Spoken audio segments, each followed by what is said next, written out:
who's this guy that is presenting this to me?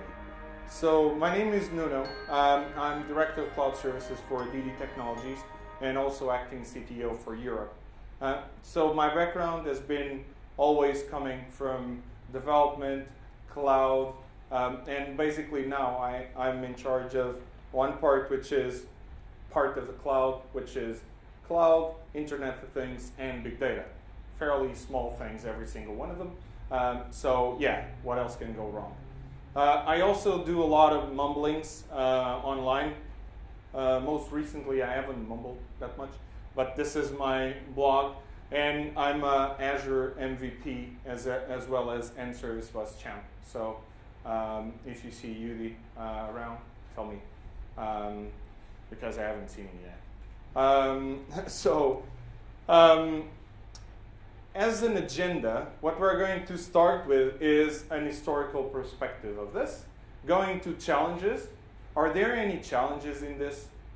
When you think about, what do you think Internet of Things is all about? Ideas.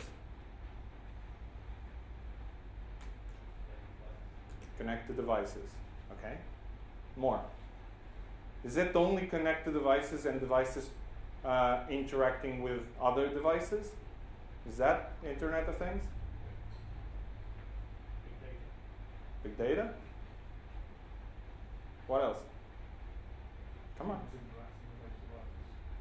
Humans interacting with those devices? Okay, good one. Anything else?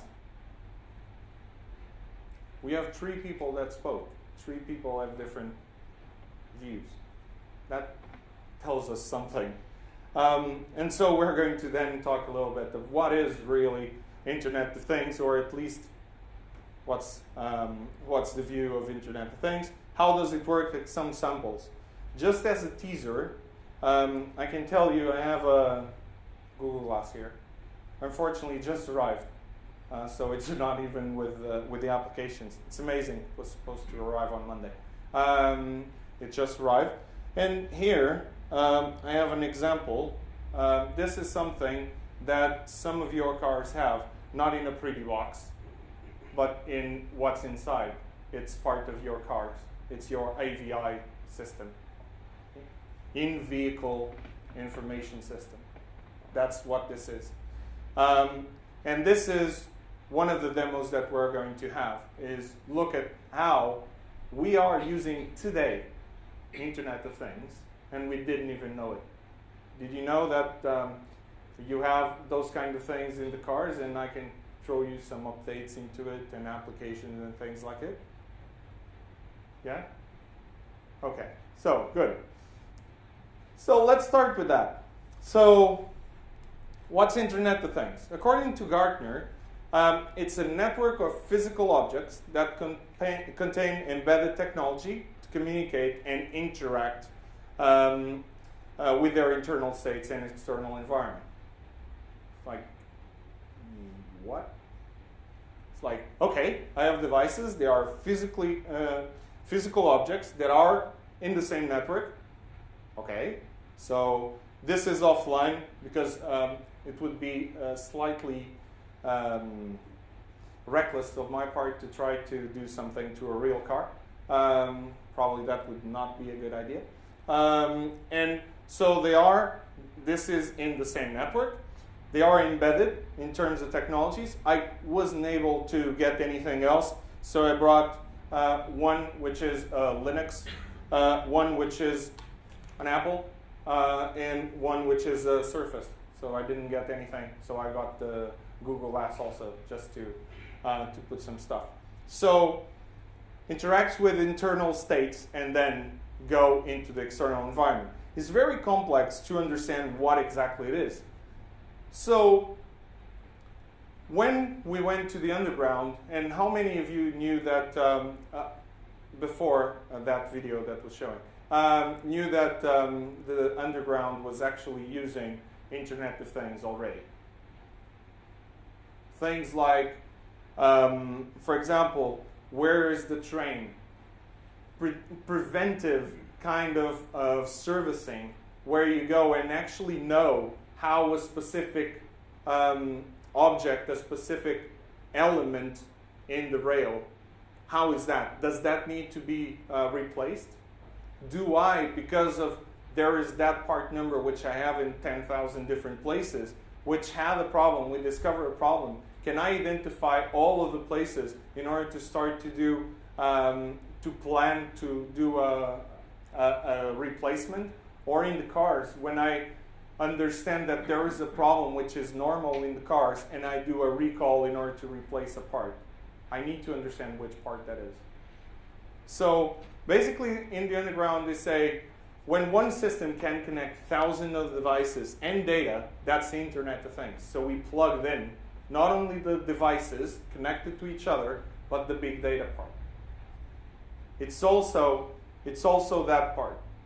So as an historical perspective, this was the first computer, right? Two capabilities, either print or delete. It was amazing. My daughters still use it a lot. So then there came a lot of new differences. So for example, Bill Gates said there will be a computer in every living room. Then Steve Jobs said there will be a phone, an iPhone on every people's hand, and things like that. So one machine can do the work of 50 ordinary men. It depends on the man and the machine. So a lot of things have been said. Now where we are is pretty interesting. So we go into a medical practice. Have you experienced that? Who goes into a medical practice and they always are on time? I'm originally from Portugal. If there is one doctor which is on time, that's pure luck. Pure luck. So I remember when my wife was expecting a baby, we would go to the doctor, and if it was less than 2 hours late, that was a good day. So the first thing we actually started to ask was, hey, doctor isn't here, so next time can you call me and say, hey, the doctor is like 2 hours late and so I can bring in? We're now starting to see people saying, oh, can you, he's not here, but is he available? Can I do a Skype call? For example, in the US, the healthcare industry is changing more and more.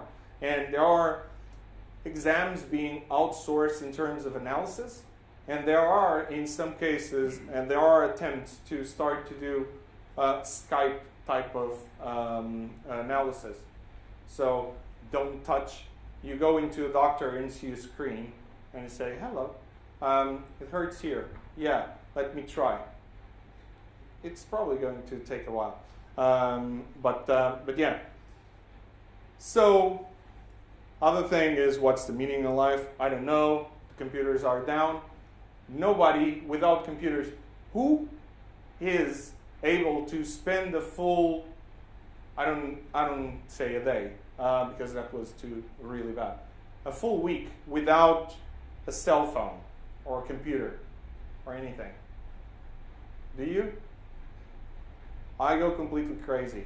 I wanted to take my laptop to the honeymoon, and the reason was we're taking pictures and maybe the memory card is not enough, so I need to put something. That's how addicted we are. And actually the patterns that people learn, one of the things that studies have shown is that the way you learn is now completely different.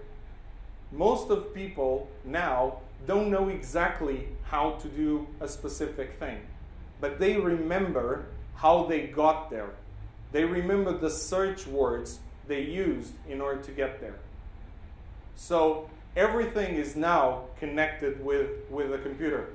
So we don't, for example, if someone asks, hey, where is your office building? I have no clue. I know the street and everything. If you ask me for the postcode, I have no clue. I go online and search it. If it's not online, I just go, I don't know. So one of my colleagues said, hey, where's the office address? I go, oh, the website is down. Don't you work there? Yeah. Why would I use my brain in order to store something like a postcode? Come on. So, technical glitch, and the computer is saying human error.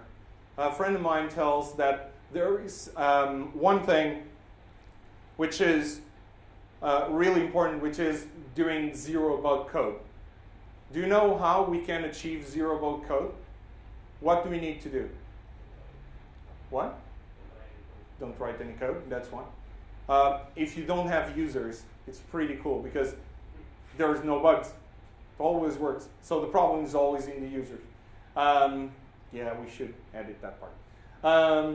So basically, through the evolution of things, what we've been seeing is we went from mainframes, PCs, client servers, internet, cloud, everybody, woo, cloud is cool, I'm one of them. Then we started to go to Internet of Things. And then Internet of Things, we started to do things like, okay, I have a Raspberry Pi. Has anyone played around with a Raspberry Pi or a Arduino or something like that? It's pretty cool. So one of my friends has, he lives in the US. So he has a very cool system that he built. He placed the camera on a peak hole and he has a Raspberry Pi. So when he's away, he basically switches the system on.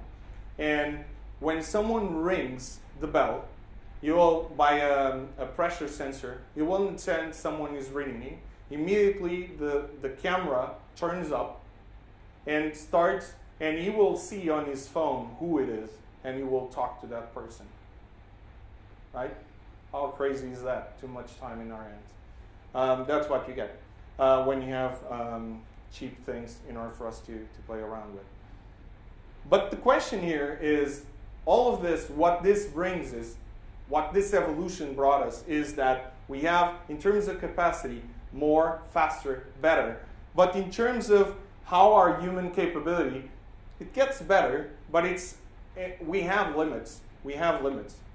I understood a little while ago, I understood that we have limits, that not sleeping for about 5 days, when before you're sleeping like 2 hours for 6 months, it's not a good thing. You have limits. So it's more important. And one of the things which is Moore's law is if something can fail, it will definitely fail. So, and when we are very tired, we tend to make mistakes, stupid mistakes that we normally wouldn't do, but we do those mistakes. So leveraging technologies in order to do that, that is always a must, and is always something that happens. So our personal experience has changed a lot. Do you remember about these ones? They are pretty damn cool. I remember about also the first Mac that I used, the Apple computer. That was pretty damn cool. And in high school, actually, I have, has anyone used the perforated cards? That was so amazing. I was in high school and suddenly we go and our teacher said, hey, let's do some software. And we're like, yeah, let's touch a machine. And he suddenly comes up with cards and things to do punch holes in that thing, and it's like, okay, you lost it. What's happening here? And he basically goes, so this is how it works, blah, blah, blah. And we started to do punch card, and do that thing. And then go to that thing and green, green, green, green, green. Or, oh crap, doesn't do anything. But that was the first times we were doing some of those. And our experience has increased really, really a lot. So remember when my first machine that I had at home was the Spectrums, which I immediately tried to hack do some cheat sheets in order to win every time. I didn't even have to play. So memory, weight has gone down, memory gone up, storage has gone up. I was working with a customer that had something like 20 petabytes of data. And they said, oh, I'm going to move into the cloud. What do you think? Should I plug it in and go over the HTTP? And I'm like, are you high? or something? Are you crazy? So let's do not underestimate the power of a hard disk sent through UPS. Doesn't fail. Gets into the other side much quicker. We did the math. It was a lot of years in order to get the damn thing there. About 35 years, even in parallel. So it's like, yeah, maybe that's not a good idea. And now we are in an age that we have these things. So the tablets, this is the Surface Pro, so it's an actual computer. They are so small and so cute. The problem is, I think my bag of gadgets and crap to plug it in, it's bigger than the damn thing in the first place. It's slightly confusing. So we are, the accessories are bigger. But we are now working in things like 3D printing. So one of these days I was going with a friend of mine, and he was telling me he works in the he works in the cinema industry. He does lightings in that, and also takes care of when you have wireless everywhere. And so what they did is, in order to take the edge and see that they are really different, they basically got a 3D printer. They opened the router. They opened one. They took only the parts. They 3D print the symbol of the studio which they were working on. And now the hotspots are actually the symbol of that thing. And we plug it in a sensor, and so we have exactly what's happening. And if something happens, if some packages get lost, we immediately get a signal saying that that specific device is not working too well. So it's starting to be cool. Body metrics, self-driving cars. I don't like that one too much because I really love driving.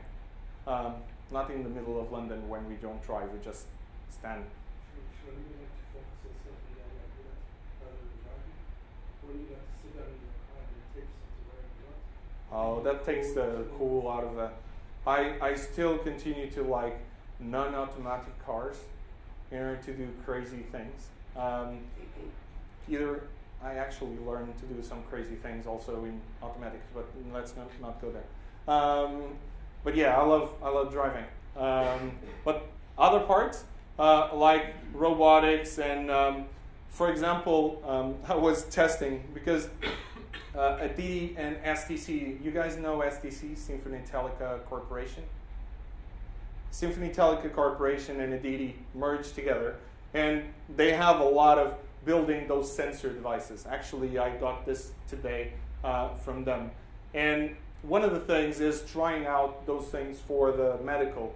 So the stethoscope that is here, it connects into an iPhone, connect it in and start doing and get everything into your phone instead of. So it's starting to get pretty interesting.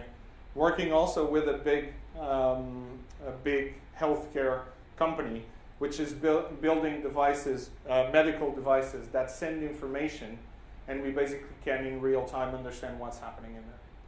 So there are pretty cool things happening, and the possibilities are endless. So this is a photo of what my stupid robot is, the one that I was thinking about bringing, but then I got this thing. And the reason why I call it stupid robot is because I'm trying to make him learn that there are movable and non-movable objects.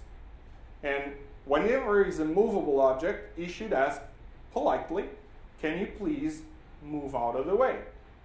And he does that. But then, everything else, he apparently understands what's movable, what's not movable. There's one wall. There he goes, he stands by the wall, and he goes in loop saying, can you please get out of the way? Can you please get out of the way? And I'm like,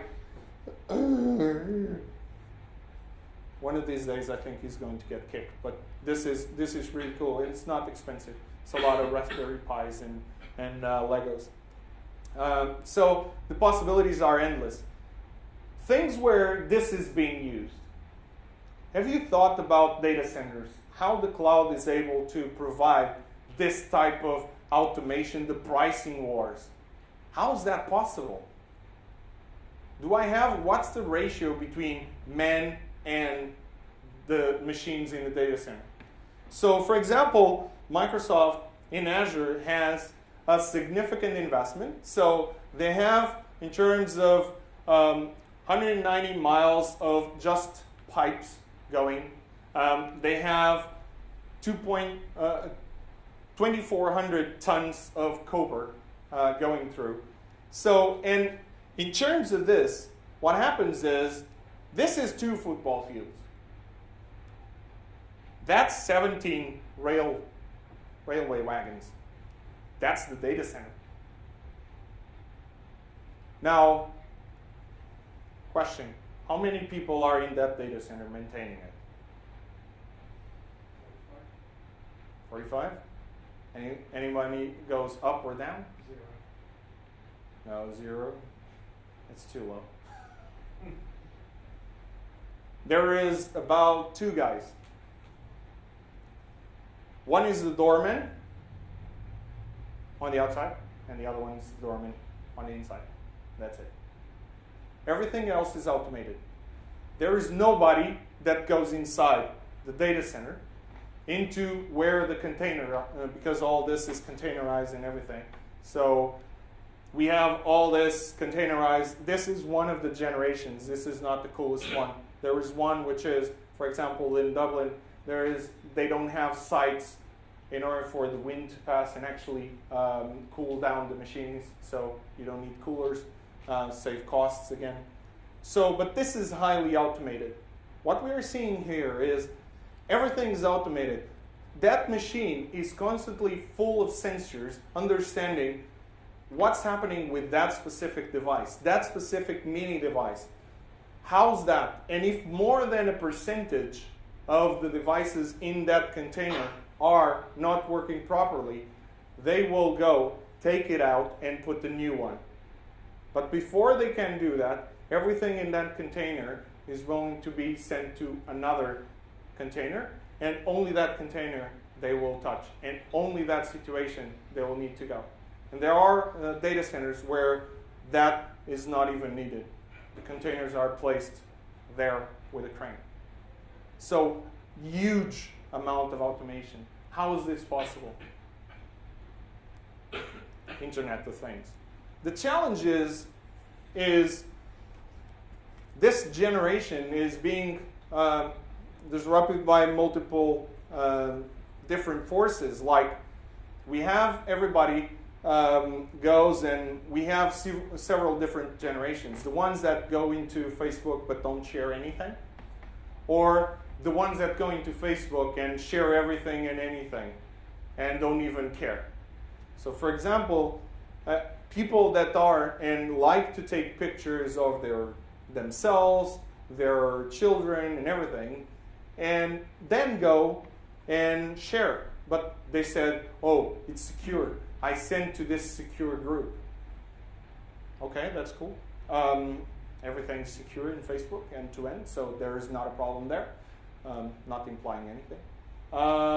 So one of the things that I did is, because I have too much time in my hands again, I took a picture, a bunch of pictures that a friend of mine had uploaded.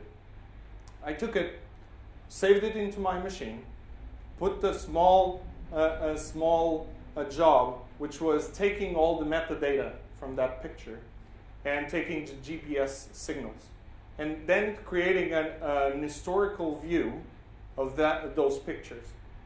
And so since they have like 1,000 pictures, I was able to create the lifetime of all those pictures. And then, with a little bit of machine learning, I could tell him that every Tuesday he was going to that place and he would drop his daughter in this place, in this side of the house. Is that a challenge? I knew exactly where he was. Is that a challenge or not? Is there a problem? Slap. Not even a problem. Another way is economic. Another is technological. All this have threats and opportunity. what's the difference between a threat and an opportunity? Any ideas? When can a threat become an opportunity? No, it's not when you work on a security company. Antiviruses. When the risk is lower than what you have in terms of opportunity, when the risk can be mitigated, then it becomes an opportunity. But we need to understand, because the rate of the innovation that is coming, the costs of entry in some of the things is definitely high. And that's one of the beauties when we think about Internet of Things, is the prices. And so the problem statement is basically, how do I ingest? So I have thousands, millions of devices spread all over. How do I emit all of those devices' information into a system and actually can process the millions of devices emitting information without creating either an inrush problem? You know what's the inrush issue in a system? What's the inrush issue? So, I'll give you an example. I have a service, and I'm using, how many of you have Xbox or PlayStation 4? No one? I have one, just to test some things, which actually are games, but it's just testing. So, Xbox. You're playing, and it's providing metrics, telemetry. And IoT has a lot to do with telemetry information, because we want to know the status now. And so sending telemetry information, and it basically sends every period, it sends the information. But if it fails, I have a service on the back end. If it fails, what should it do? Because for me, it's important to have all the telemetry. It needs to retry. So it stores, and next time, instead of sending just one package, it needs to send 2 packages, right? Now imagine that everything is going, everything is well, suddenly that server goes down. And suddenly, server is not down. So, and it's down for about a minute. And I'm sending every 10 seconds. So I had 6 packages that failed. And my capacity planning was that service has this many number of instances that are running. So as the service come in, I immediately flood the system with, instead of 1 request for each of the Xboxes that are connected, I have 6 coming. What will happen now? Because it doesn't scale that quick, I will kill it again. And it stays 1 minute down. And now I don't have 6, I have 12. That's the inrush issue. How do I solve an inrush issue? Basically, we have 2 systems, sync and async messaging. So if I fail, I immediately say, this was marked as fail. I won't try to continue to hit you. I'll basically do only a heartbeat in order to check when you are. Until then, my secondary system wakes up and I start putting my information into, for example, blob storage, and then put the message saying there is something there for you to process. I didn't lose it, but I didn't create an inrush issue or a flooding. So this is one of the problems. Any questions so far? Interesting so far? Okay. And the last thing is, how can this be processed in near real time? And there are here 2 tricks. One is, what's real time? What's real time for you? As things happen. That, what, 1 millisecond? Yeah. All agree? So what's the definition of real time?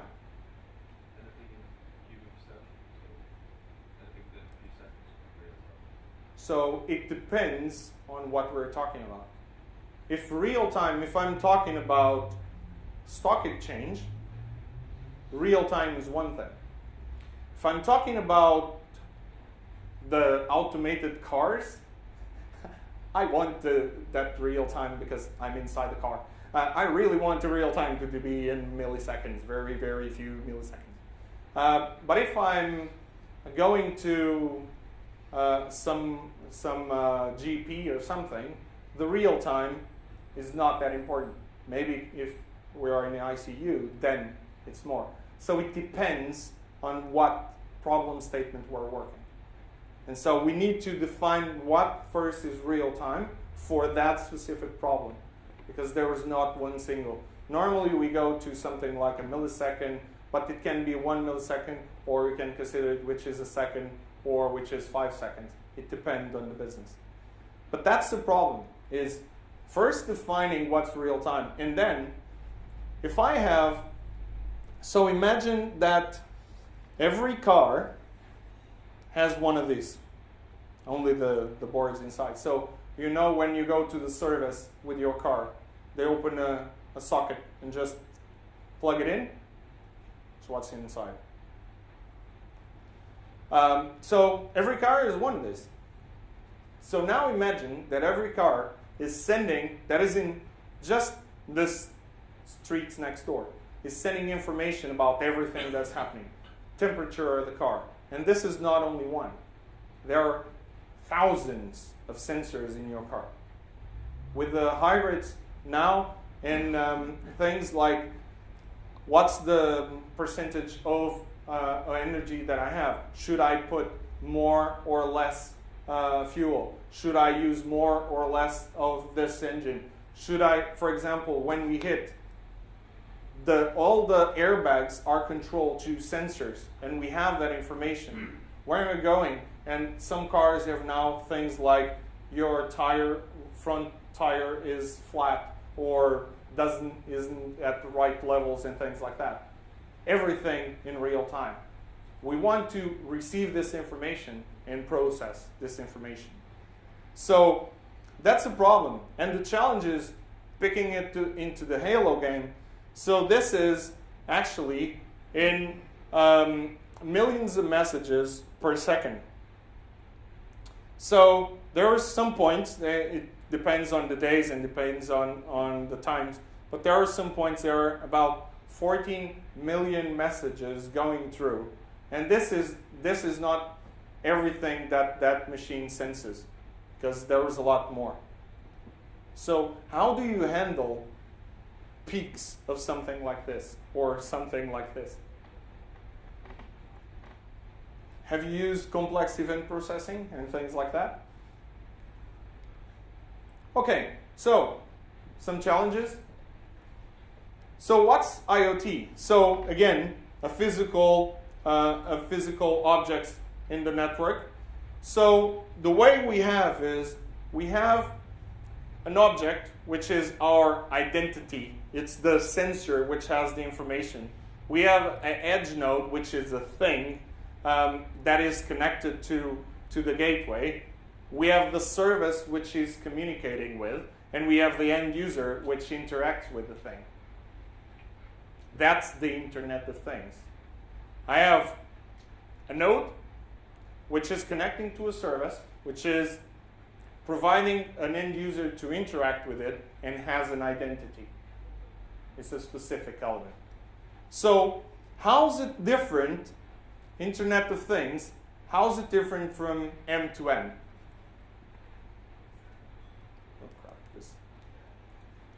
How's it different? M2M, so machine-to-machine communication, is normally when I have those machines, but what I do is over a controlled environment. I know exactly which devices, which objects I'm communicating with. Okay? So for example, in this thing, this is a kind of machine-to-machine communication, because I know exactly what's in here. The Internet of Things is all about, you have things anywhere and everywhere, like floor plans, webcams, back office, supply chain, and those things you want to store them, the data, somewhere. So I want to store so for example, we're in the city with more CCTVs in the world. So all of that is being stored somewhere. And then we need to provide insights like analyzing when there is problems in those streets. And then it allows you to do things like predictive maintenance, command and control, predictive analytics, and things like that.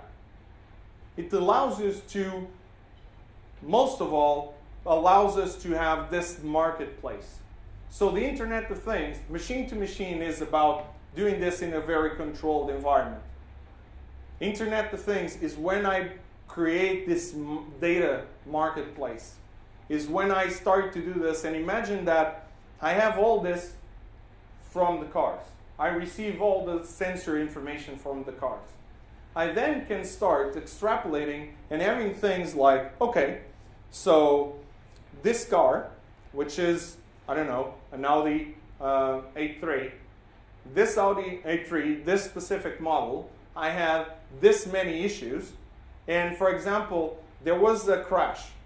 So let me try to understand before, through the telemetry of my car, let me understand what happened. Oh, there was this sensor that created this status. There was this other sensor that created this status. And then there were these discrepancies. Okay, now I found the pattern. Now, what does this allow me? It allows me, if I have that, if I'm creating and bringing some insights with Hadoop or Spark. Has anyone used Spark? It's pretty cool. And if you have Spark, which is from Apache also, Apache Spark, what you can have is providing a data marketplace. So imagine that we could go and understand, okay, this car's had issues, but it's not the complete list. It's not the complete segment of this specific car. All the A3s from this year. No, it's only the A3s from this year, which came from this specific vendor, this specific dealer shop that had this problem. And so I can start actually understanding what's in there. And this is interesting for who? Insurance companies. This is interesting for who? For the car manufacturers. If I have cars, if I have this information also in healthcare, and I have all the status, and I can put some machine learning in order to try to understand those patterns and understand all this, how much better can we get in solving problems and being first? So when someone calls me in saying, I have a problem, we already know. Would that be cool? Can we do that in a system like our solutions that we build? Who places telemetry, not logging, telemetry in the applications you develop and you architect? No? Telemetry is critical, even more when you go into the cloud. It's critical to understand. It's not about, oh, the machine is up or down. That's not the problem. How is my system connecting? How cool would it be if my system would be able to tell me things like, I tried to connect to this system and I couldn't, just status, and then I could have a system which looks, if there are 5, 10 of these failures in 1 minute, that means I'm having a problem, like for example a brownout, I'm having poor performance or something, and in that case I switch it back to another place. And that's all automated. Would that be cool? That's how cloud data centers run. For example, if you go to, anybody uses Azure? So Mark Rusinovich spoke about Azure Insight, Azure Internals, and is the new CTO from that division. And one of the things he spoke about, and very openly, was the problem, because in 2012 there was an outage. And the outage was because of a certificate. There was a bad line of code which created an invalid certificate.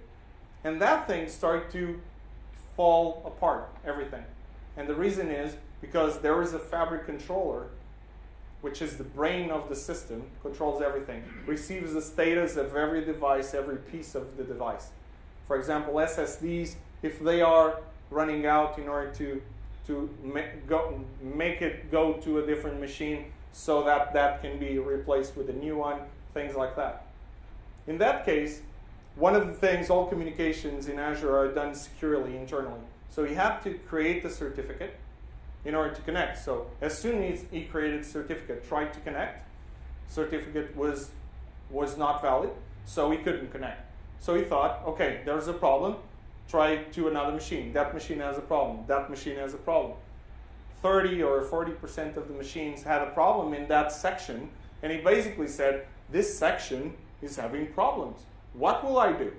I will say that everything that is in this section needs to go to another section. But now I need to create certificates again to move them. So, boom, second section going down, third section going down. That's automation. So when you do automation, make sure you test your code. And you're not a moron that doesn't know how leap years work. Edit that. And how small are those things? Because when we think about Internet of Things, do we think about small or big things? Small only? Crane type? Okay, how small? Some examples.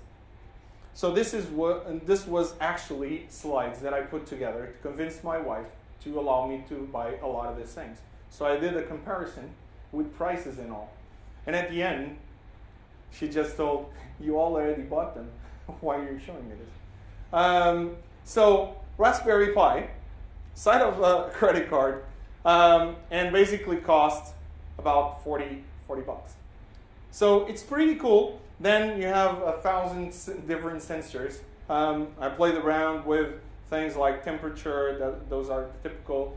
But then started to put, because I like Legos, so put some Legos and put some engines in order to have the wheels going and try to build the machine. It's pretty cool. NetDuino, if you really like to develop in .NET Micro, it's pretty cool. It's about $50. It's pretty cool also, has a million of different type of sensors. This Shark Cove, I didn't find the price so far, so it's in my my wish list. And basically has all types of sensors. You can plug it in, all types of sensors, GPS, touch, and everything. This Galileo is also pretty cool. That's the actual size of the processor of that thing. It's pretty small. So we're talking about Internet of Things is just small sensors that we use, right? Agreed or not? No? It can also be combined solutions, like for example, traffic lights. Traffic lights can be a connecting system. So things like Internet of Things can be as big as, when I do a system, I want to have a system which is, and let me see if I recall the name of that thing.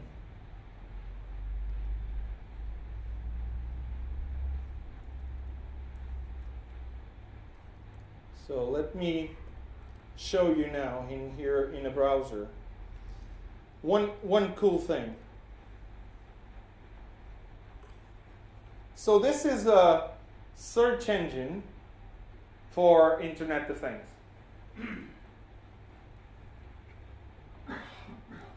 Who can tell me what this is? Ideas.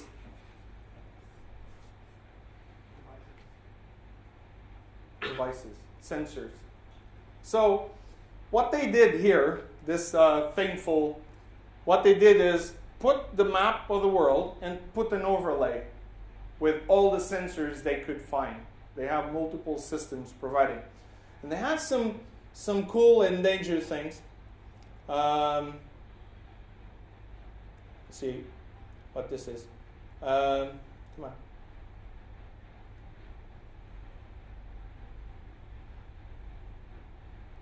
Come on.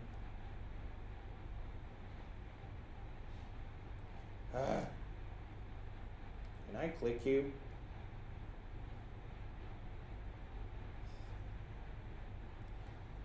So let's go to London.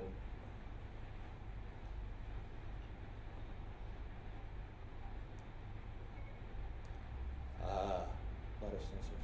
Come on. Does this work only on Chrome? Can you be the first? So what we can see is when we go to that level of detail, I can see exactly what that sensor is. So things like, oh, it's a weather station, for example, or things like it's a plane, so nobody gets lost, and things like that. Interesting things.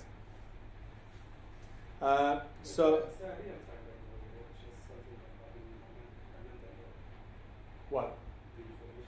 No, this is live.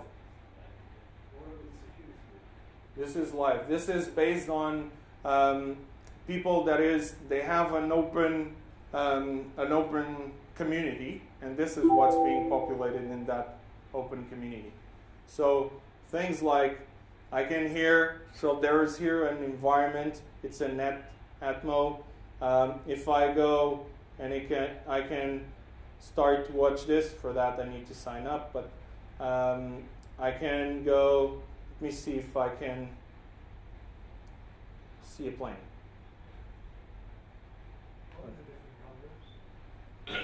Different colors they have is if it's a transport or if it's an environment element. So every different color has a different thing. So this is a home.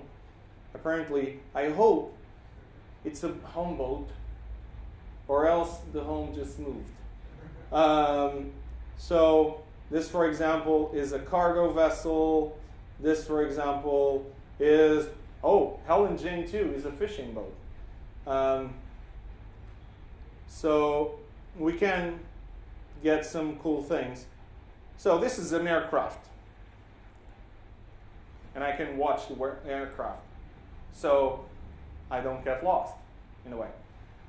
Actually, in one of my big travels in the US, there was actually one guy just next to me that had a GPS device by the window, and he was following the GPS and seeing if we are on course. And I actually was like, really? So, are we on course or not? Really, you're checking if we are on course. That was interesting, at least.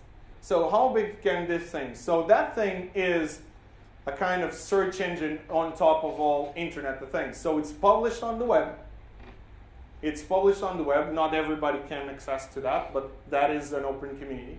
And it's not about 6 billion, 75 billion information or 212 billion kind of devices, because those are the predictions. And the predictions also is right now, and why is that everybody is trying to understand how is Internet of Things going to be used? It's because of this. So, for example, in banking, there are about $92 billion currently in spending. This is a prediction for 2018. Slightly more. Just slightly. This is the type of investment. And that's why. Because banking is changing. Banking is changing to a more digital online banking. And that's not, I'm going to do online banking differently. No, I'm going to do everything differently. Because there are new banks coming every single day with no legacy, no nothing. And that is changing the game. Things like Bitcoins are changing the way we live. So all of this is important. So in terms of taxonomy, we have 4 parts. Large, like ATMs and for example, the MRIs. We have handheld devices, which are the mobile. We have the small embedded technologies, and we have the micro, which is the sensors and controllers. That's the taxonomy we use in Internet of Things. Does that make sense? Okay, so customer perspective.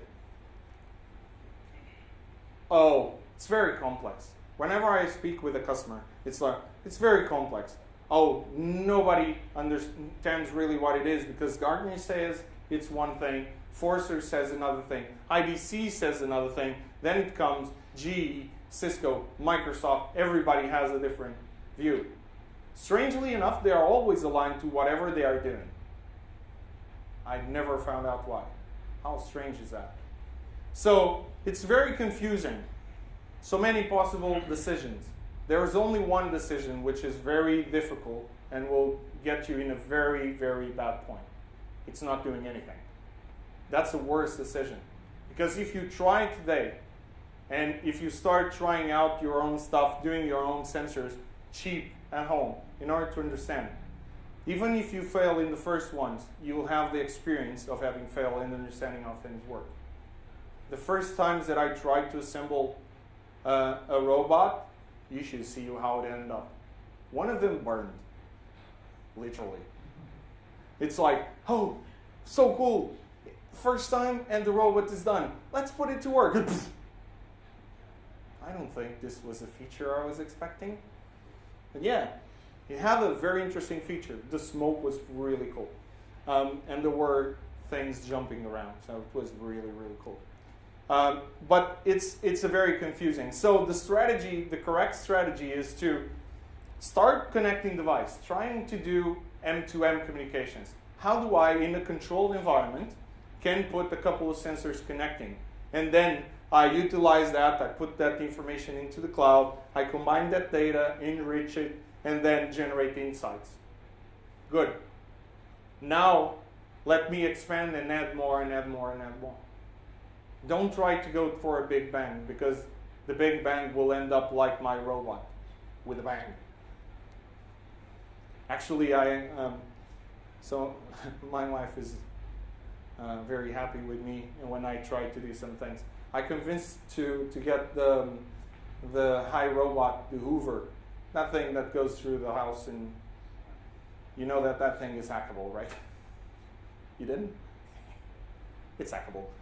So I said, honey, let's buy this. This is so cool. This can help you, blah, blah, blah. Yeah, thinking from that perspective, yeah, it makes sense. So that thing arrives. She's not at home. Lucky me. First thing I do is, where is the thing that it takes the bag? So took it out, had the Raspberry Pi, shove it in, and start connect. So you can connect an external brain into the thing. And you start connecting and sending information about where the device is. And supposing it was to make it smarter. Supposedly. The thing got dumber and dumber. Then I unplugged and the damn thing didn't work again.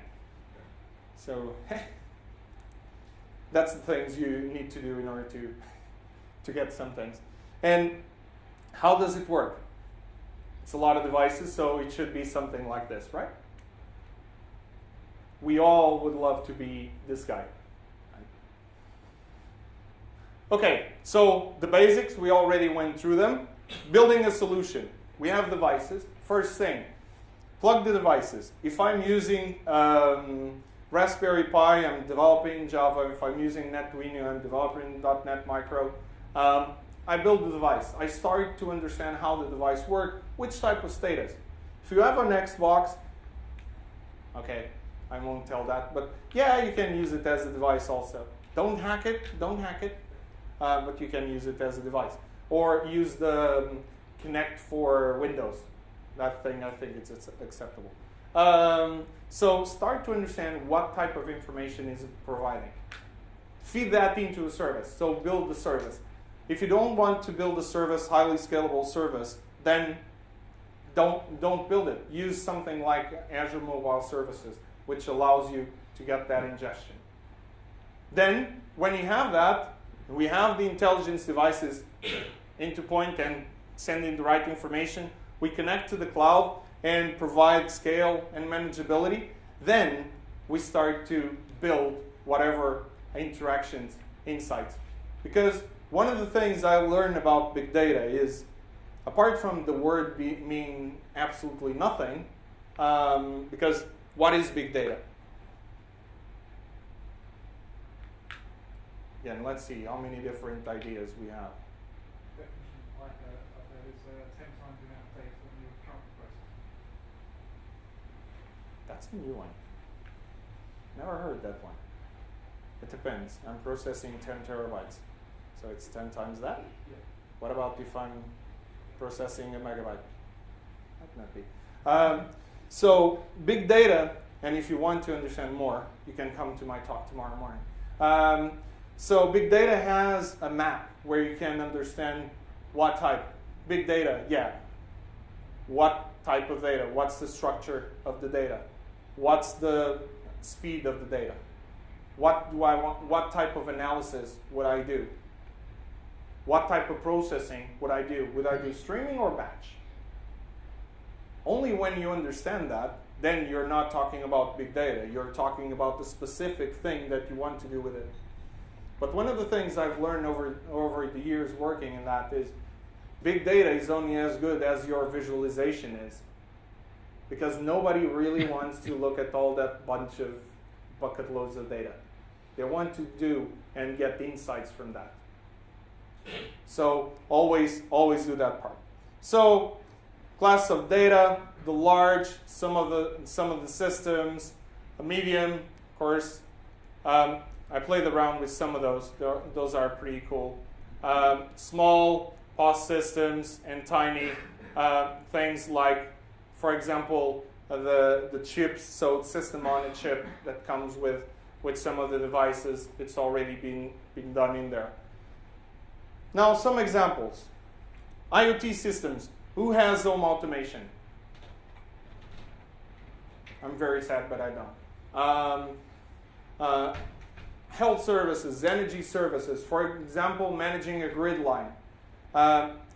Things like this, which unfortunately doesn't have any applications installed. Things like this. Who already wore one of this? It's pretty cool. Just a side note. Don't try to use it when you're slightly drunk. Doesn't end well. You end up recording where you shouldn't and not recording where you should. And you ask it to go to one place, but it doesn't understand you, and you might end up in a very dodgy place. Not by experience, okay? Just I've heard, a friend of mine. So, home automations, gateways, Raspberry Pis. Why is it the gateway? It's a way for me to connect that device to where the data should go. So a Raspberry Pi by itself is not a device. It's a gateway that allows me to connect devices into it. That's what the Raspberry Pi. And then I have nodes, which is my appliances. So the smart fridges. Have you seen some of the smart house with smart fridges, which goes into the fridge and actually sends directly the shopping cards into the store, and then you receive them and all of that? I want one of those, please. Really would love. Smartphones, you have Siri, Cortana, Google Now, everything. They're pretty cool.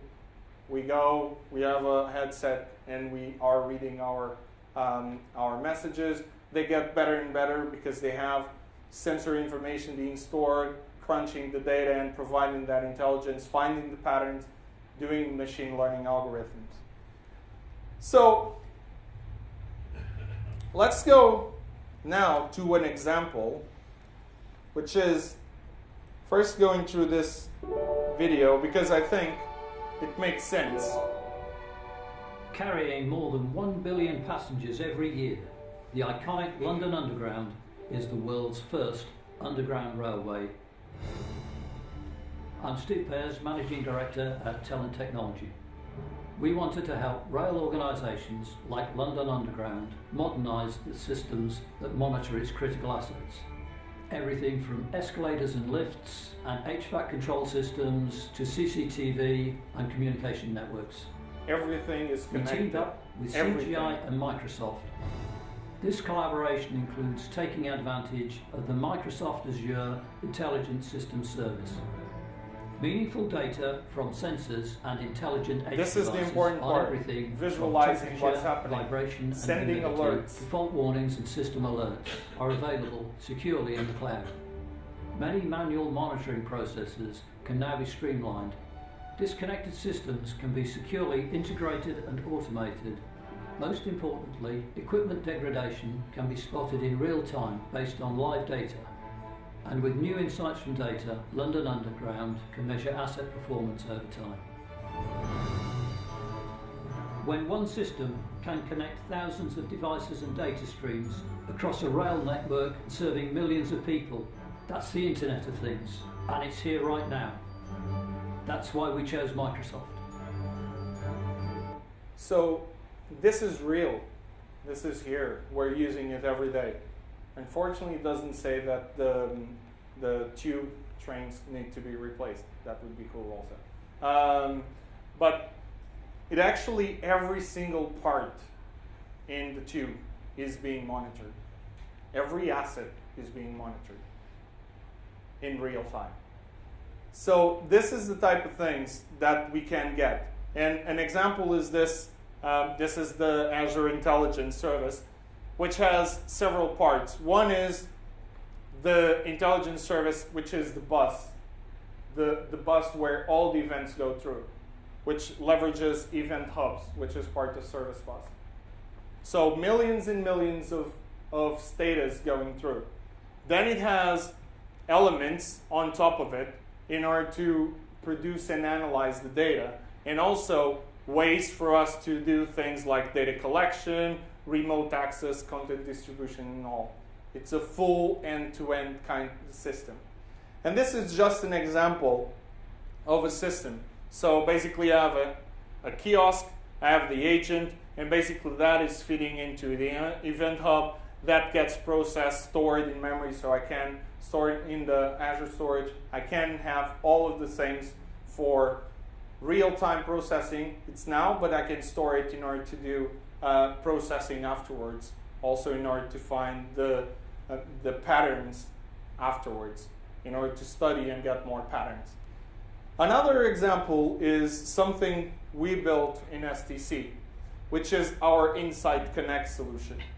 What is this? This provides, we're currently integrating with Azure Intelligence, but this provides a way to interact with the device. And so the demo I have is, so I have here my server. So I like to bring the offline demo just in case. First, I don't want to control a real car. And in reality, I couldn't control a real car. The max I can do is send an information to the car, an update, or say, you should do this. But I can't enforce the car to do anything, because that will be dangerous. This is simulating the car. So this is the actual IVI of the car. And that's what we have here. So what we have is, so let's go through. I have a system, so I have here an emulation of my client. So I'm connecting to this. And what I have is my client. Let me just go and connect in order for you to see if you remember this type of thing. Okay, so I go into my car. When I get in, let me restart this is the 5.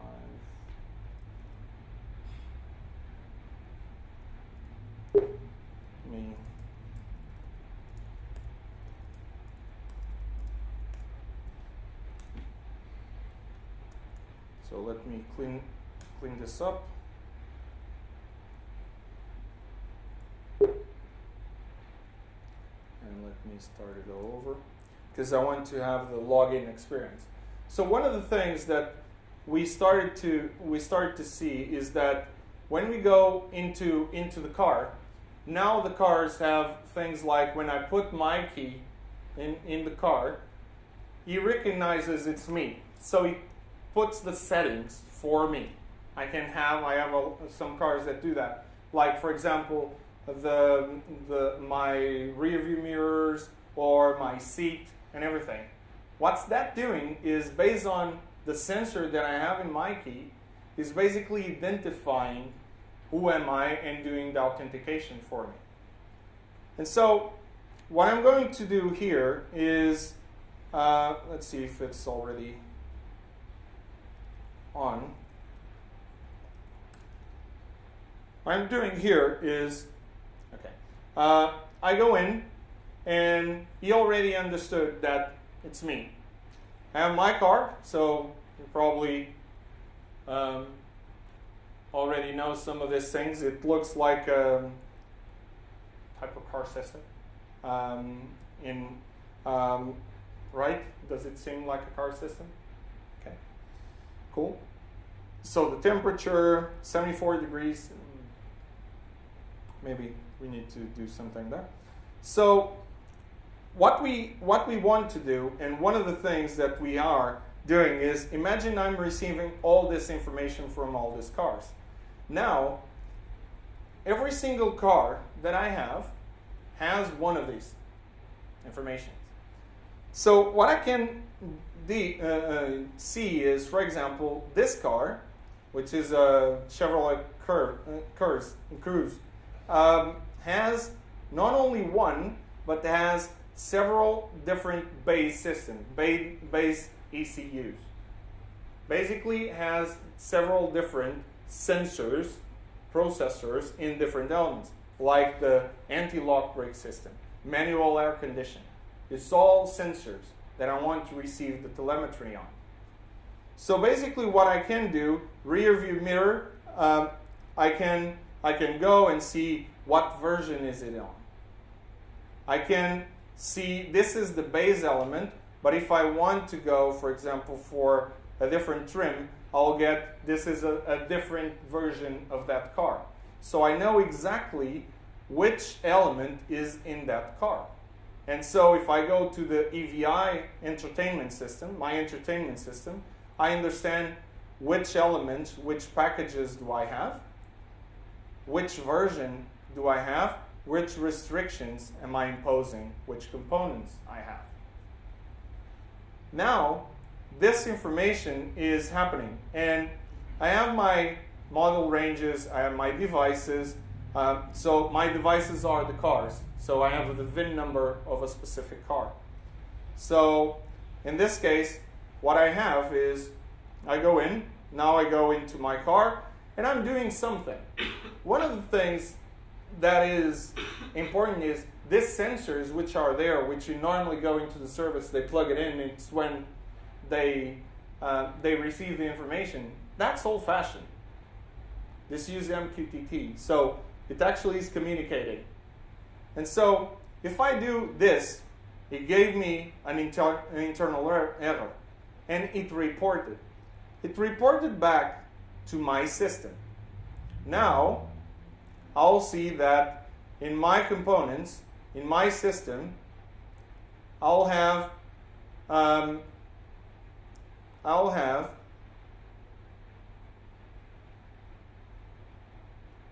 in this segment, it should appear that I have a fault. And I can come here and see the fault of that system. I can understand exactly what caused that fault. Why is that? Why are there errors on this element? What I can do then is, for example, so I have a problem there. I don't need to get the car serviced. I don't need it. That's only a way to get money out of you guys. So what I can do is, let me go into this I can do either through model ranges or to a specific car. So let me go to this car and say, okay, so I have the error here. It's in this car. If I go and look at the errors, so I can show the error, okay, it's in the entertainment system. So this is still a demo, it's still in process. So it's in this system. I want to solve this problem. I don't want you to come into the shop, but I want to solve it. I want to solve this problem. What do? I deactivate this system. I go and say, okay, I'm going to change from version 1 to version 2 in order to have that solved. So I have a bunch of elements. It's my AVI platform. And I'm going to say, okay, so in my AVI system, what I'm going to say is I want to take one out, and let's first here check which version I have. I have 1. I take 1 out and put 2. And I hit finish. And I'm in the server. I can be in the car manufacturer. I can be anywhere. And said, this car, this VIN number needs to be updated to this system. Or I called customer support. Would it be cool? My car had an issue. Can you please upgrade my software? I need to flash the ROM of my car. It's not breaking too well. So we go in, we do the change, we activate it. What we have is that now the system is sending the notification. So this system now, if I go here to the packages, which package it is, it's now in package 2, and hopefully, I'll get 2 installed. And I now have my system updated. And this is, I have a sensor here, which is, in this case, I'm only controlling 1, which is my entertainment system, nothing else. But I could then, for example, go in and say things like, okay, right, so there are some other elements which I would like to have. Like, for example, in this, I would like to have a couple of others, and all this as workflows attached and everything. So it's the IVI, so I can control, for example, do this for the cruise control. There are some things which we require that the car is stopped so that we don't destroy anything. So in that case, what we want to have is we'll send a notification and it updates. If it needs to stop the car, so we will send and say it will download, and when you stop the car, you just say, when do you want to do this? Okay? So, and in that case, I now send this new initial application set, and then basically this is to send things like Facebook or things like that into the system. So what I will have now, hopefully, I'll get that installed here. Oh, I don't, because I didn't activate it.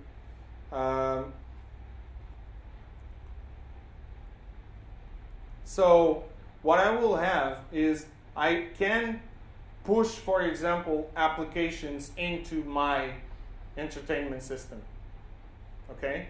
So I probably need to reset in order to, because apparently it's not connecting. Let me try to reset it real quick. So shut down. Let me clean. Let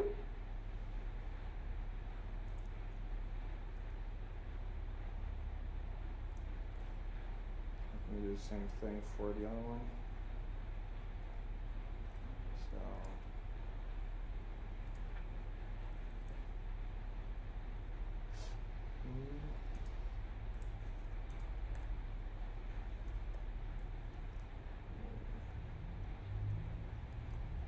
Cindy. So do SSH user at 1.6. I'll connect to that device.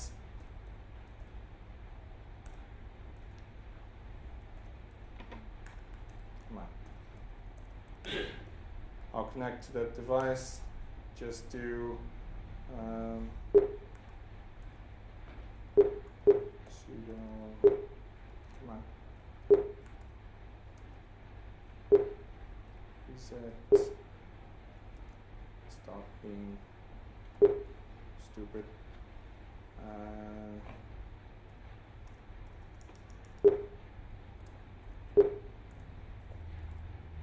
so where's the reset?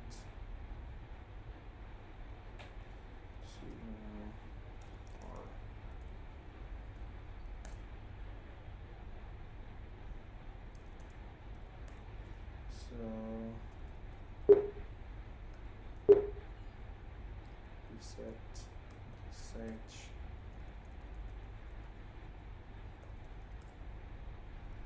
Okay, try to restart it again.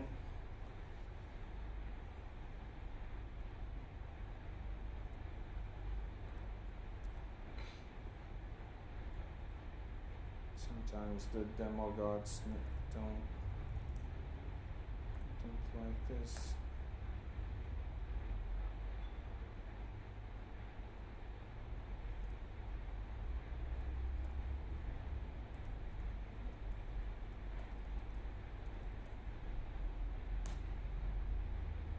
Okay, so I'm now getting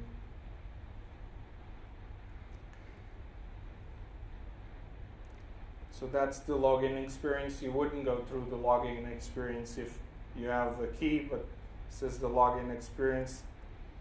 So I'm connected. Now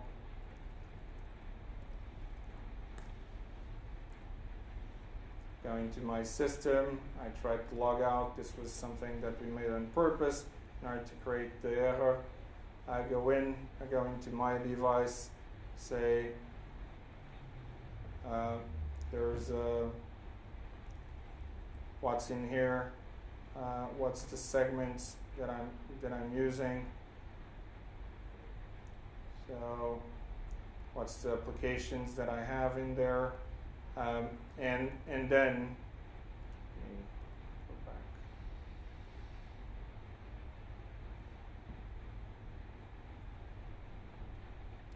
So this says a little bit more already, more applications. Let me take this one again. So I have my platform in there, my software update modules, all of that. So if I go in and now go to my model, and I see my AVI, have that segment, and say, okay, so where is I want to deactivate it. Just going to try again. And I want to push it in. The new software update. I'm going to send the initial lapse as well as change STC component to version 2. So it gets processed. I activate it. So only when I activate it, it makes available. In this case, we have a restriction. I can say this is only for systems of this specific type, or I can have restriction which is for every type of car that has this. So let me see here.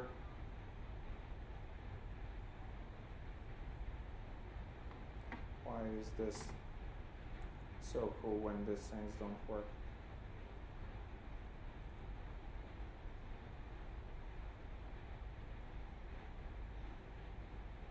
Activate packages. C. Let me deactivate it. Edit. It's my lucky day. Last time. Must have tested it at least 1,000 times. And now it doesn't like me.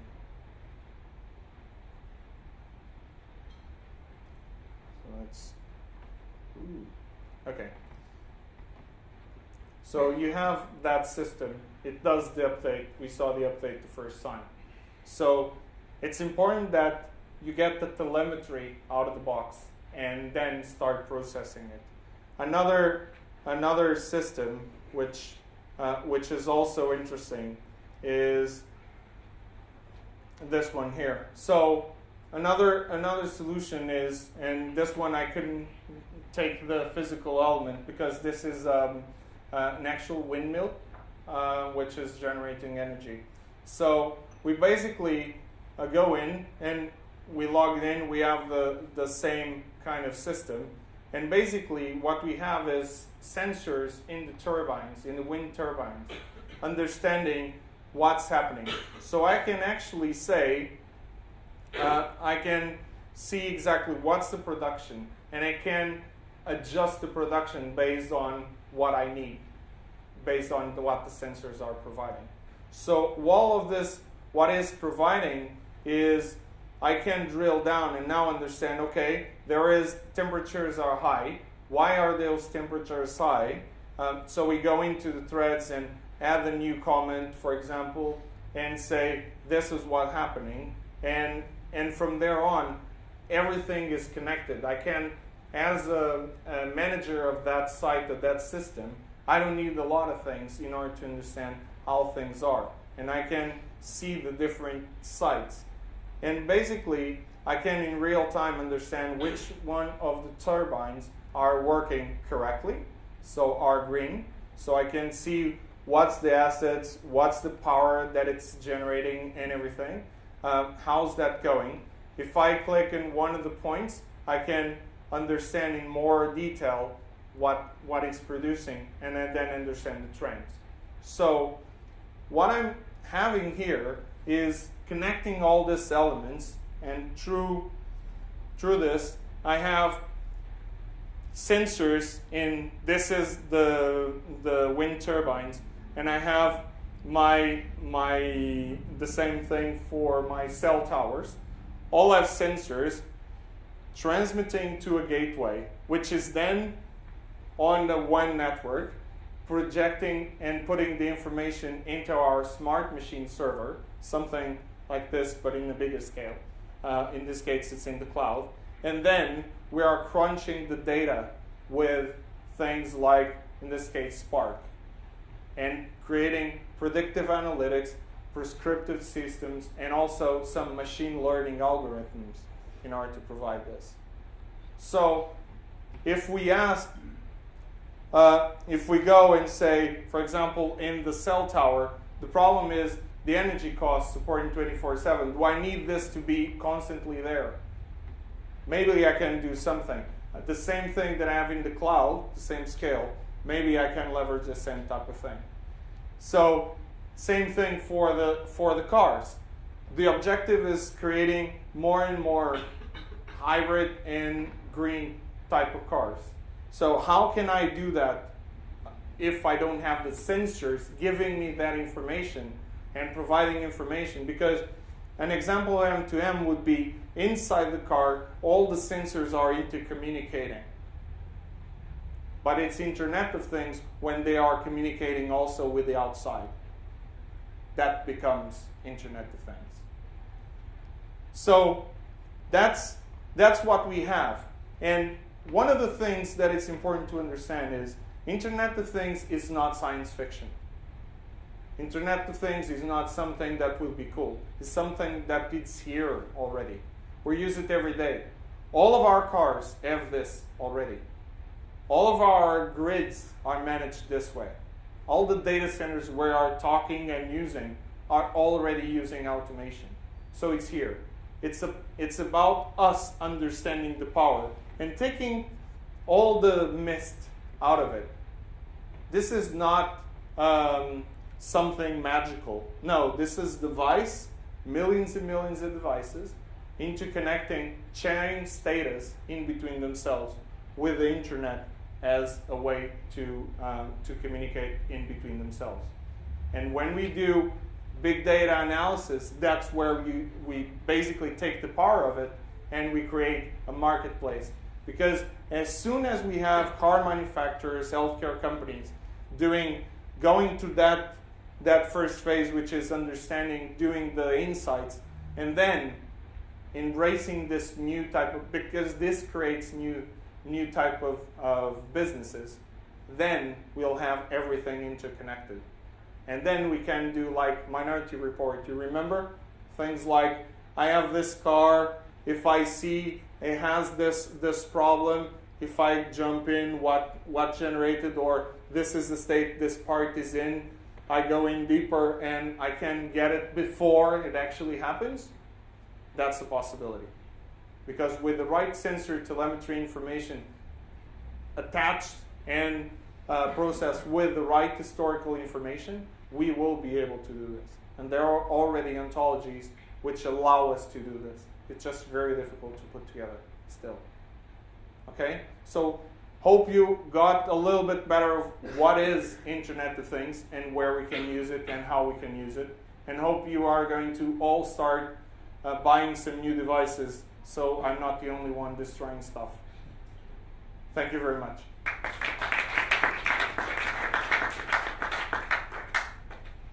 Questions? Comments? Personal attacks or other? Yeah.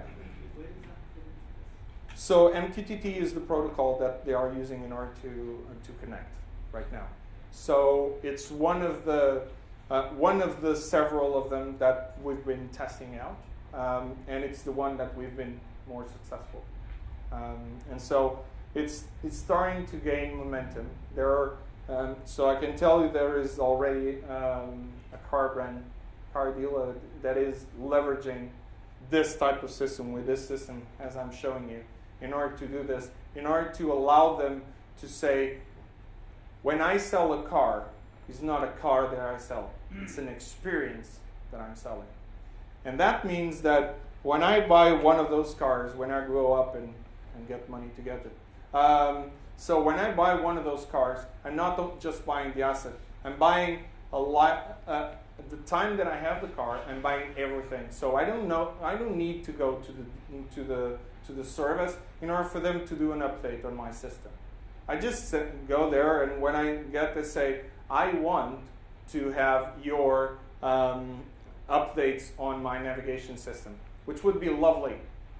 Because that thing every now and then tries to tell you to go to the wrong place. For example, today my navigation system said, in the next one, turn left. And I turned left, and apparently everybody was looking at me and said, yeah, what? I'm following navigation. And suddenly I look at the other side, it's like, okay, they changed the sign. Now you're mandated to go forward only and not turn left. Oh crap, can I blame on the navigation system? Is that allowed? So those type of things. For example, having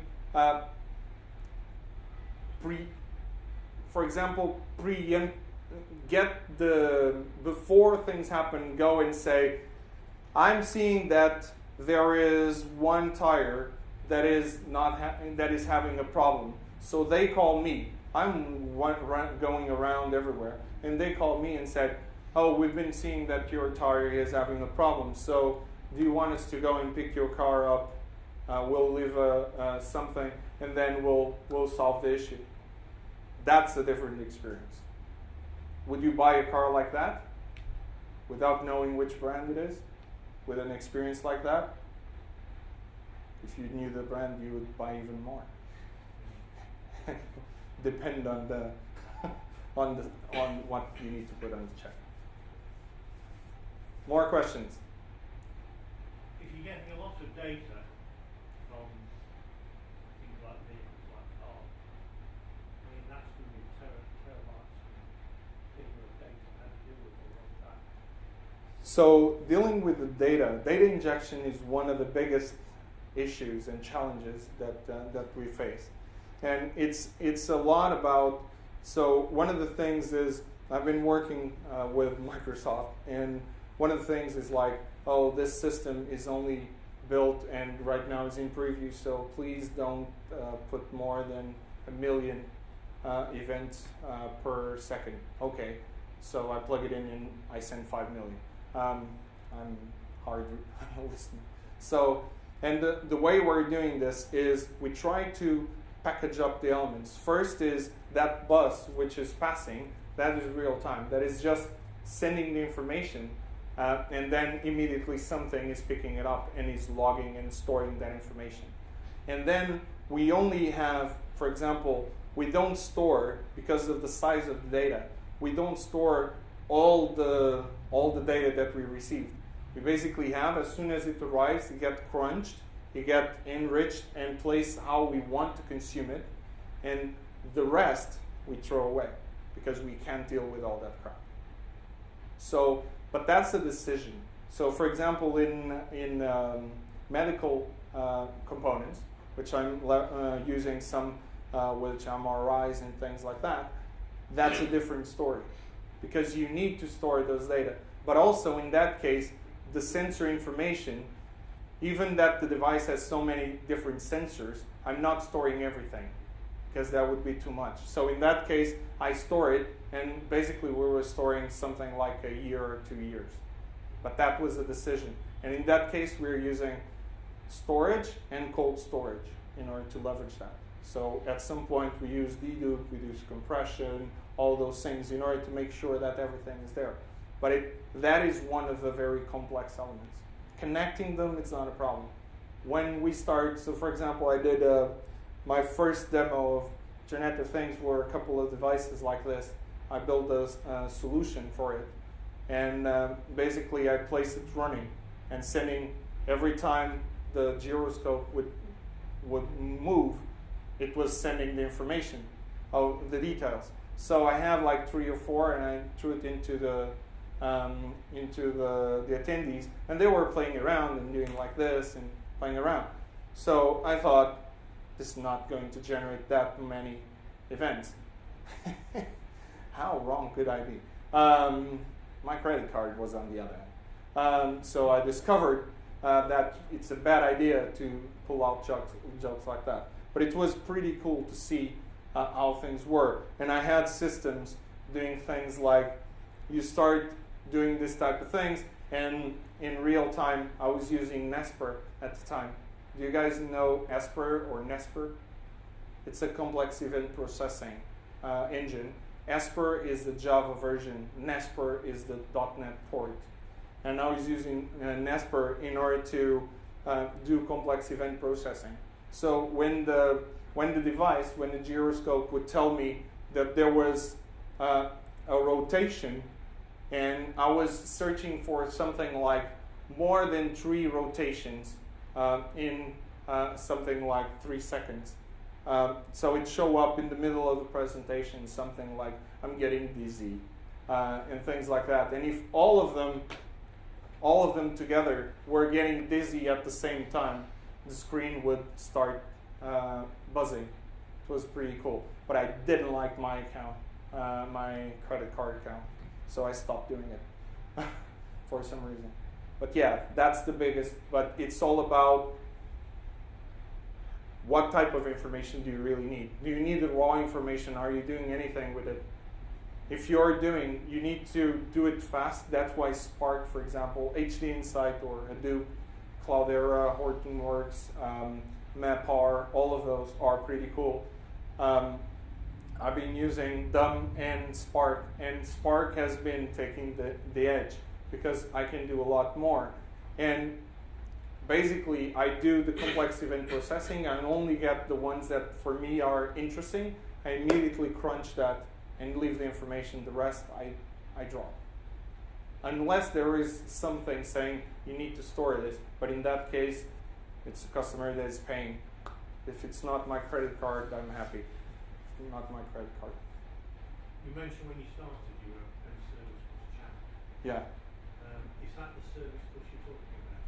No, so N Service Bus is a different thing. So Service Bus, Azure Service Bus is a messaging system. Imagine message queuing in the cloud, highly available. That's a Service Bus. N Service Bus is on top. So in SOA 1, how many of you know about SOA 1? Everybody. How many of you know about SOA 2 or Advanced SOA? Event-driven architectures. That's SOA 2. So first, the Enterprise Service Bus, we started to put things like TIPCOs and BizTalks and things like that. Men in the middle. Really cool, allowed to connect, but there was a problem. There was a single point of failure, right? So N Service Bus is the next gen, like there is WSO2, for example, which is a Java open source implementation of an ESB, which is highly scalable and allows also complex event processing, things like that. N Service Bus is on top. You can connect it to Service Bus, Azure Service Bus also, and provides on top of that a whole platform for you to provide metrics over that, telemetry over what's going into the pipes and everything. Because what Azure Service Bus provides is the pipe. What N Service Bus provides is the platform that sits on top of the pipe, makes it easier to operate, and makes it possible for you to see things like insights and things like that. So it's a pretty cool product. If you want to know more, I can present you to the owner of that thing, Udi Dahan. He's around. Yeah, that's N Service Bus. Started as an open source project, and it went beyond that, and it's a pretty good option when you're doing, and because it makes an ESB-like, but without the problem of the man in the middle. And the problem, I was, for example, in a telco, and sometimes I pull off that jokes. I was with the CEO of a telco, and telling about, hey, this thing is really cool, but you have a bunch of BizTalk servers. This is a single point of failure. Yes, your orchestration is pretty cool, but it's a single point of failure. No, it's not. We have all DR and everything. And since I knew him well enough, I just said, okay, are you willing to bet on it? And he's like, I'm not following you. Are you sure this will not stop? This machine, which I knew exactly what it was, this machine is not a single point of failure. So if I take this cable off, this won't stop your business. It's like, yeah, I'm sure. Go ahead. And suddenly all phones that were inside that building start ring, ring, ring, ring, ring. Suddenly it's like, maybe there is a single point. And can you plug that back? Yeah. Plug it back. Everything's working. So what you need is an enterprise service bus, which is not in the middle. It leverages something like Service Bus, but is not in the middle of the thing. It's actually looking and listening to whatever is going on the pipe. And when it's something that it needs to do, you basically take it, processes, and puts another message of another status. That's SOA 2. That's where we should be. The problem is most of us and most of our systems are still in SOA 1. And and that's one very important thing. To go into Internet of Things and to take advantage of Internet of Things, you need to go to this kind of approach, event-driven architecture. There's no other way. Because all of that, IoT is only possible today because of that SOA 2, event-driven architectures. Okay? Any more questions?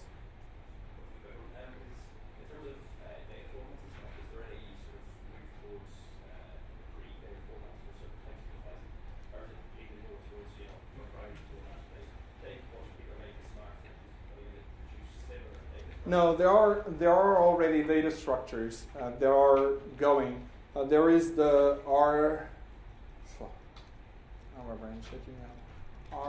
RDF, which is basically we have is an ontology in ODF and in RDF, and it basically it's almost like a JSON type of format, but it allows you to do inferences also in that thing. So inferences will allow you to say, okay, I have this model. I can connect multiple different models, like in the like having the brain maps that we have. So all of that, then I get and take one element and then push the other element, and how they connect, and then I can zoom in. So I have a specific, it's very similar to JSON, but it's also extensible enough for me to put inferences and things like, okay, one inference is saying that if I'm not saying that, oh, the status is 1, then you go red. I'm just saying, as inference for everything in this ontology, so in this schema, basically anything which is based on this rules, it's always rule based, then I need to do this. And I don't tell any specific node what to do. I just send an inference saying this is rules. It's a rule-based engine. So that's why that is the one that is currently being more used. But yeah, there will always be some crazy ass formats. And right now, when you go to sensors, Raspberry Pi, the gateway, when you connect the sensor, the way that you get the information from a Raspberry Pi and from an Arduino is completely different. They are proprietary, so you need to do transformation of one to a single thing. What we're doing is putting that into RDF format in order to provide. And for example, what we do for interacting with service bus is, since that thing is based on JSON, we basically serialize to JSON and send it through the wire. Any more questions? So thanks very much again, and hope to see you tomorrow. Just shameless plug, tomorrow, big data in the enterprises and Azure architecture best practices, which we're going to talk about architecture patterns, CQRS. Any of you have used CQRS? Cool. So it should be interesting. And as an example of things, for example, there is a device that is being used, tablet device, Android, which is being updated, and all the backend is built on the CQRS architecture. And one example is with a non-CQRS architecture, we had something like 200, 300 requests being served per second on a single node, small machine. And when we did CQRS, we have about 10,000 being served by the same exact node, same exact size. So nothing special. Okay? Thank you very much.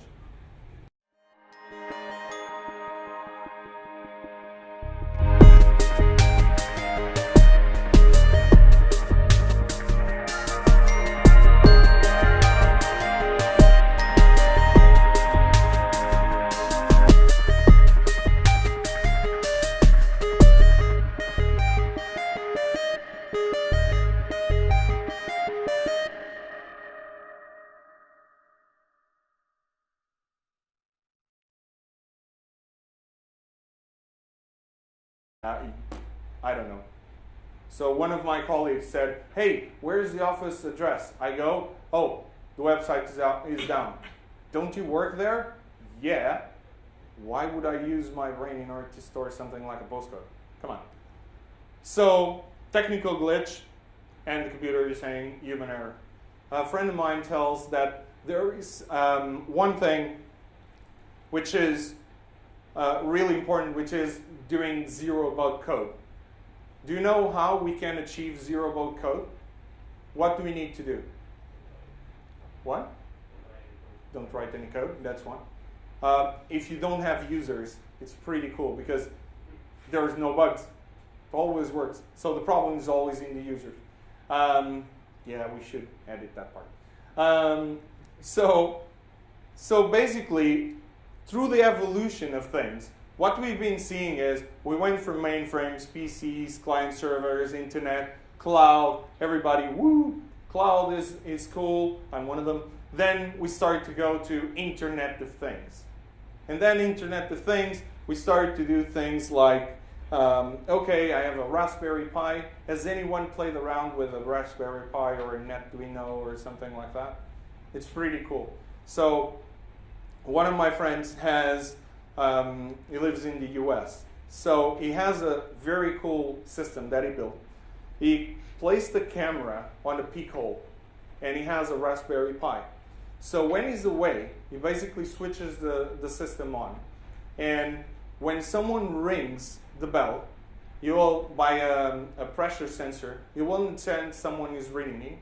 Immediately the camera turns up and starts, and he will see on his phone who it is, and he will talk to that person.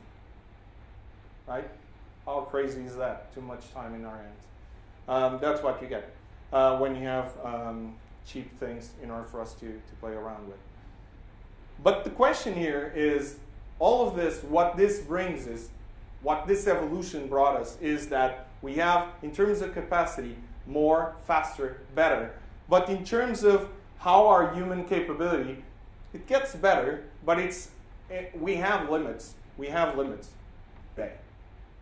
So the first thing we actually started to ask was, hey, doctor isn't here, so next time can you call me and say, hey, the doctor is like 2 hours late and so I can bring in? We're now starting to see people saying, oh, can you, he's not here, but is he available? Can I do a Skype call? For example, in the US, the healthcare industry is changing more and more. And there are exams being outsourced in terms of analysis. And there are, in some cases, and there are attempts to start to do Skype type of analysis. So don't touch. You go into a doctor and see a screen, and you say, hello, it hurts here. Yeah, let me try. It's probably going to take a while. But yeah. So, other thing is, what's the meaning of life? I don't know. The computers are down. Nobody without computers. Who is able to spend a full, I don't say a day, because that was too really bad, a full week without a cell phone or a computer or anything? Do you? I go completely crazy. I wanted to take my laptop to the honeymoon, and the reason was we're taking pictures and maybe the memory card is not enough, so I need to put something. That's how addicted we are. And actually the patterns that people learn, one of the things that studies have shown is that the way you learn is now completely different. Most of people now don't know exactly how to do a specific thing, but they remember how they got there. They remember the search words they used in order to get there. So everything is now connected with a computer. So we don't, for example, if someone asks, hey, where is your office building? I have no clue. I know the street and everything. If you ask me for the postcode, I have no clue. I go online and search it. If it's not online, I just go even with the applications. It's amazing. It was supposed to arrive on Monday. It just arrived. And here I have an example. This is something that some of your cars have, not in a pretty box, but in what's inside. It's part of your cars. It's your AVI system. In-vehicle information system. That's what this is. And this is one of the demos that we're going to have, is look at how we are using today Internet of Things, and we didn't even know it. Did you know that you have those kind of things in the cars, and I can throw you some updates into it and applications and things like it? Yeah? Okay, so good. So let's start with that. So what's Internet of Things? According to Gartner, it's a network of physical objects that contain embedded technology to communicate and interact with their internal states and external environment. Like, what? It's like, okay, I have devices. They are physical objects that are in the same network. Okay, so this is offline because it would be slightly reckless of my part to try to do something to a real car. Probably that would not be a good idea. And so this is in the same network. They are embedded in terms of technologies. I wasn't able to get anything else, so I brought one which is Linux, one which is an Apple, and one which is a Surface. So I didn't get anything, so I got the Google Glass also, just to put some stuff. So interacts with internal states and then go into the external environment. It's very complex to understand what exactly it is. So when we went to the underground, and how many of you knew that before that video that was showing, knew that the underground was actually using Internet of Things already? Things like, for example, where is the train? Preventive kind of servicing, where you go and actually know how a specific object, a specific element in the rail, how is that? Does that need to be replaced? Do I, because of there is that part number which I have in 10,000 different places, which have a problem, we discover a problem, can I identify all of the places in order to start to do, to plan to do a replacement?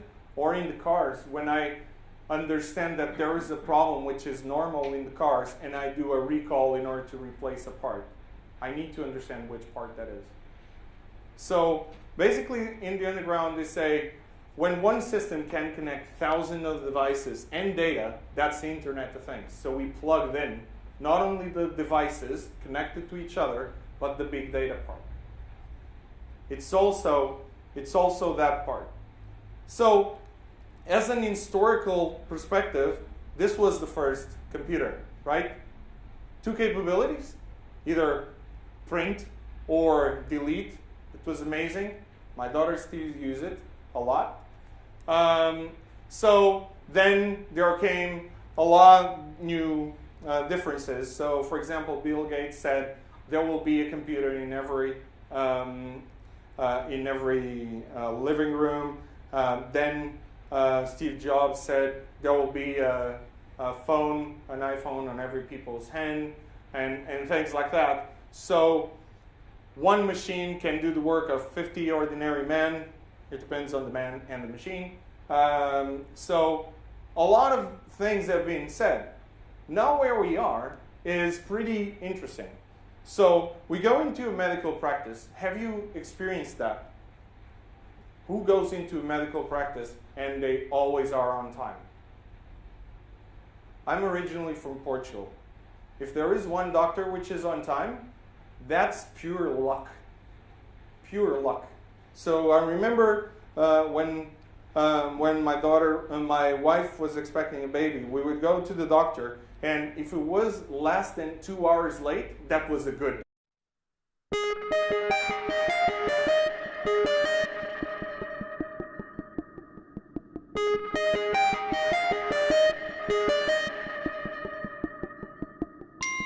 Before we start is, who's this guy that is presenting this to me? So my name is Nuno. I'm Director of Cloud Services for DD Technologies and also acting CTO for Europe. So my background has been always coming from development, cloud, and basically now I'm in charge of one part which is part of the cloud, which is cloud, Internet of Things, and big data. Fairly small things, every single one of them. So yeah, what else can go wrong? I also do a lot of mumblings online. Most recently, I haven't mumbled that much. but this is my blog, and I'm a Azure MVP as well as N-Service Bus champ. So if you see Yudi around, tell me, because I haven't seen it yet. As an agenda, what we're going to start with is an historical perspective of this. Going to challenges. Are there any challenges in this? When you think about, what do you think Internet of Things is all about? Ideas. Connected devices. Okay. More. Is it only connected devices and devices interacting with other devices? Is that Internet of Things? Big data? What else? Come on. Humans interacting with those devices. Okay, good one. Anything else? We have 3 people that spoke. 3 people have different views. That tells us something. And so we're going to then talk a little bit of what is really Internet of Things, or at least what's the view of Internet of Things. How does it work? At some samples. Just as a teaser, I can tell you I have a Google Glass here. Unfortunately, it just arrived, so it's not even